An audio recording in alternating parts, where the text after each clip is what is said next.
Hey guys, this is Andrei, a real estate concierge and a certified translator in Minsk and across Belarus. Now we are here across Belarus in my favorite district, my home and base, Stolbtsy district, looking for a house for a nice English gentleman who wishes to escape the horrors of the urban winter. So we're looking for a little house. He has TRP, so the house may be so-so, just a base for his van, for his camper van. Good internet, water source, electricity source, and this may be something cheaper than the usual choice of ours. You remember it's about $7,000 to $9,000, and this is the first option that we found here. The log house itself is on the ancient foundation. The bugs have done their job of work, and the place definitely needs a bulldozer. The asphalt reaches the land lot, which is great, and the house itself may be used as a storage for construction materials or whatever stuff you're going to start with over here.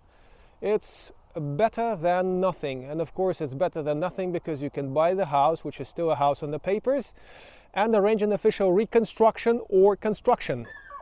Our neighbors are waking up, and the internet over here seems okay. What seems not okay is the noise of the highway. The highway is close by, so this may be a mild irritation if you're looking for solitude.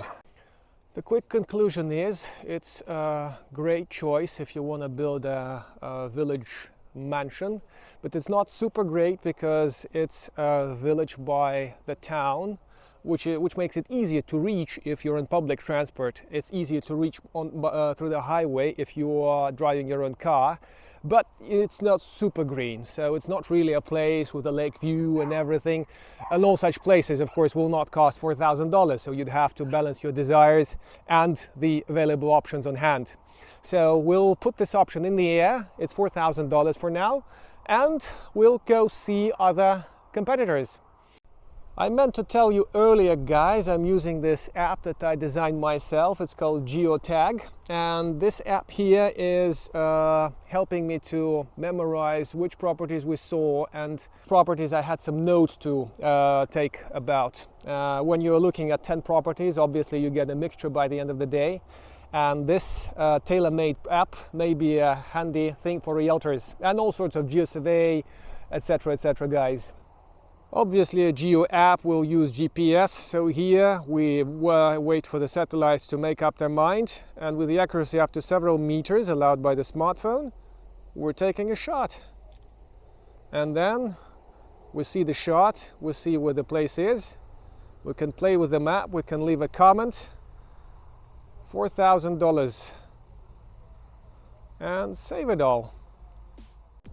So guys, we've had a quick look at this charming property. It's been selling for $7,000, but it hasn't sold this season, so the price may drop, I imagine, depending on what's inside. The guy wasn't here today, so we can't really tell how bad it is, how much is needed for renovation. We may assume some attention to the stove, maybe even complete replacement, put some modern heater, maybe wallpapers. And then electricity is there, everything's subscribed, nice street cover, although it could be asphalt, of course, but as long as you're not planning to street race here, that's just perfect.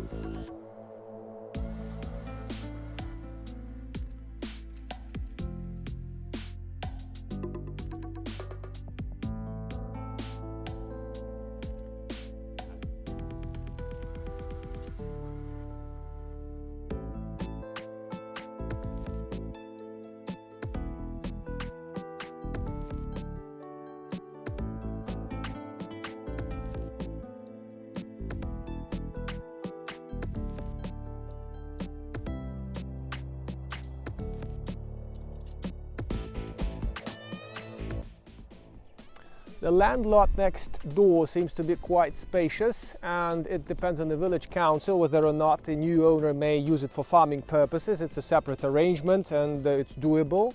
Basically, nobody really cares if one processes the land next door to his house, but it's best, of course, to put it on the paper so as not to committed an administrative offense. So you want to check with the local government, in short. The train noise seems a little bit too high for one's convenience, for one's comfort, and this may be a drawback, just like it is a plus, because when you're going to sell the house, some people may have cars and some people may have no cars, and place reachable by train is a good idea, because trains that take an hour to get here will only cost you, say, some $5, and then a 10 minutes walk down here and you're home, unlike the car that may get broken or something and then you get stuck. So this is something to put on the scales and think about in future. The place, in spite of the train noise, looks very tranquil and very, very sweet and historic. You can see that street with cobbled road. It's really, really great. I'll show you a better picture because of the sun here.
Well guys, one of the top advantages of my area, as I'm telling every and each customer who's shopping here with me, is the nature. Stolbtsy district is the largest in the country by means of a national park. Natural preserve is the correct term.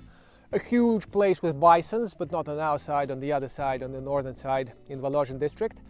And with the Neman River, which is one of the most scenic and sweet rivers in Belarus, one of the longest ones too, goes to the Baltic Sea. So fishing here is one of the pastimes, of course.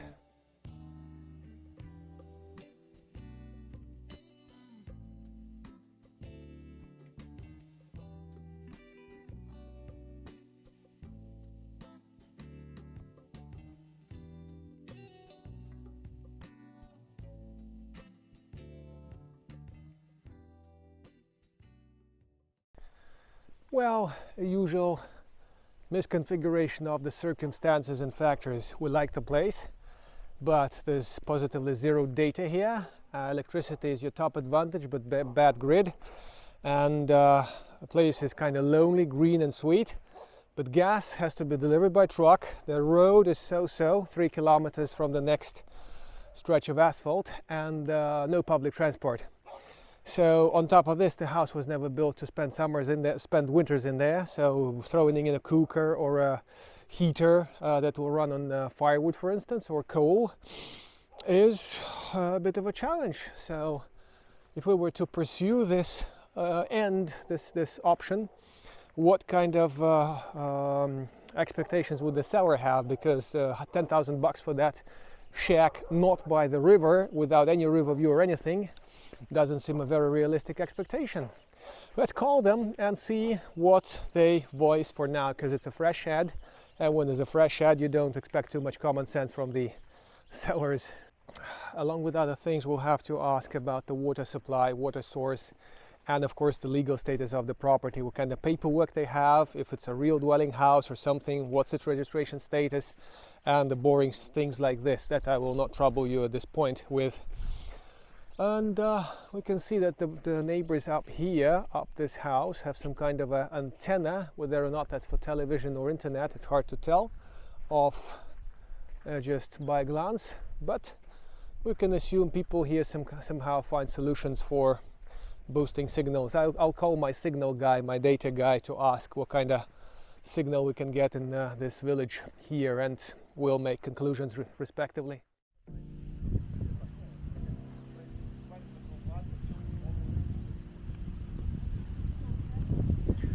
Well, it seems like in the back there's a green jungle with your own beach line, so to speak.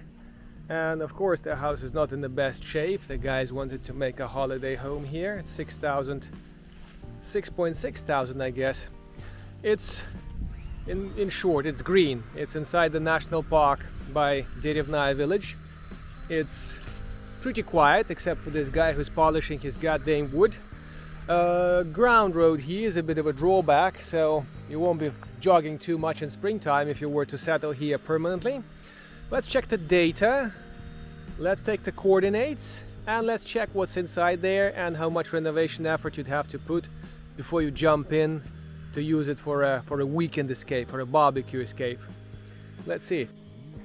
The place in the back is a green area, pretty huge, cool kind of looking jungle, and down below apparently you can get some approach to the lake, especially in spring season. Put a bathhouse, make some bathing spot and stuff like that. Generally this is my idea about the best house for temporary residency. Something like this that you buy and use originally as your weekend home, as your barbecue spot for a weekend with minimal investment, is something you can then tear down with the migration office approving of that and build your barn house. We can call it barn house because obviously everybody can choose, people can choose different concepts, and it's not necessarily a barn house like I filmed previously, but this is it.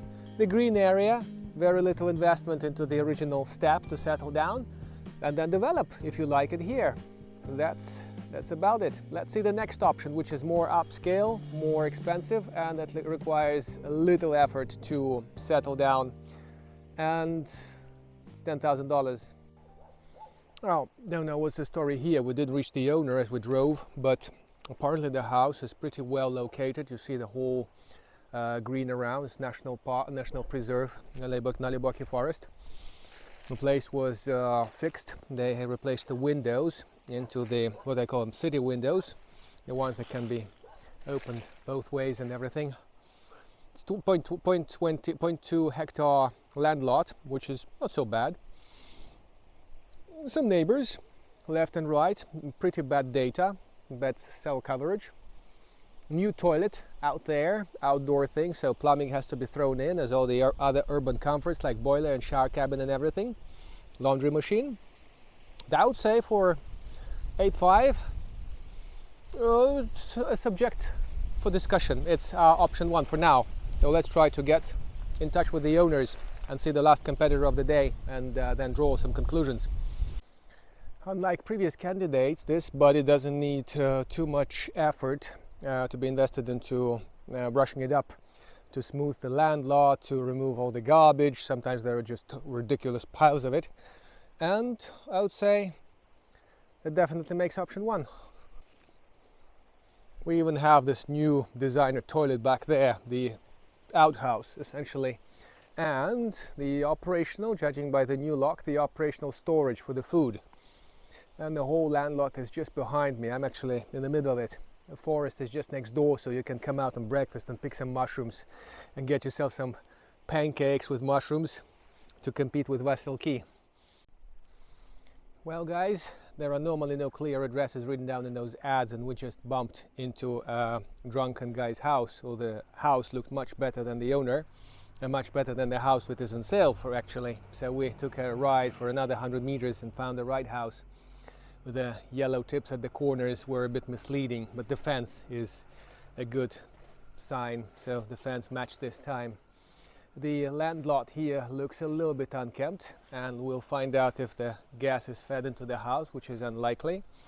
They also have land paperwork not ready, so this may hamper the deal, or at least the deal, and the deal can't occur anytime soon, I guess. We'll have to find out what this means for us with the local BTI office, and just see what other options we have elsewhere and make our conclusions. Well, this had to happen sooner or later, but we seem to be running out of options, out of credible, reasonably priced options in my area. So in the next ride we'll explore the next area, Volozhin in the west, and see what it has to offer. because mine, though it's green and nice and cool, it's a little bit overpriced, whatever few options we have left, and we'll just have to find something new to make things happen. Well, this body was 11,000 in summertime, and now conservatively I would say 8 or 9 is the best bet. We haven't seen it inside. Minor renovations are required, but the owners want 10, so this is like vaguely potentially option A, but I believe we could find something better somewhere else, so let's go and search somewhere else. Like I said, scouting is a nervous business and it requires a lot of effort. You find a good deal, tomorrow it's gone, somebody else got it. So the last part of our adventure was full of houses, our old friends from the previous videos, which are still holding 13,000, 12,000. I'm not sure what people are counting on, but the houses that have not sold through the season, some people, very few people, are leaving for the next one. That's their trouble, I guess. It appears the second part of our adventure was a bit sunnier, just a perfect day to look at the properties, and you may recognize the hero of the previous movies, almost a superstar by now. Well, I can't really call him a greedy banker, it's the guy is still wanting his 12,000. Officially on the website it's 13, I guess he could add more photos, but guys, it's 10, and that's his luckiest case. We're not offering 10 right now, we have just seen the place, it's nice. It's not going to be nice next season after it stands empty in winter time. Let's wish him luck. Well, maybe he will get lucky. I guess by now you understand my reasoning behind choosing a house about 1 hour away from Minsk. On top of other factors, it's reasonably close to Minsk, it's reasonably cheap, reasonably green, and your potential escape from all sorts of hazards that the next year is probably bringing our way. Remember, migrants are queuing up before Europe, as if it could accommodate more. And it's now over $1,000 per 1,000 cubic meters of gas, isn't it? Netherlands, England, Germany, they are all going to be quite cold this season, not to mention their satellite brothers. Folks, this allowed me to go more pessimistic than I am. I'll hope to see you in Minsk someday. Shop responsibly, travel wisely. Hope to see you for a coffee, a lunch, a consulting, or a TRP package. Regards from Minsk and Stolbtsy area. See you soon.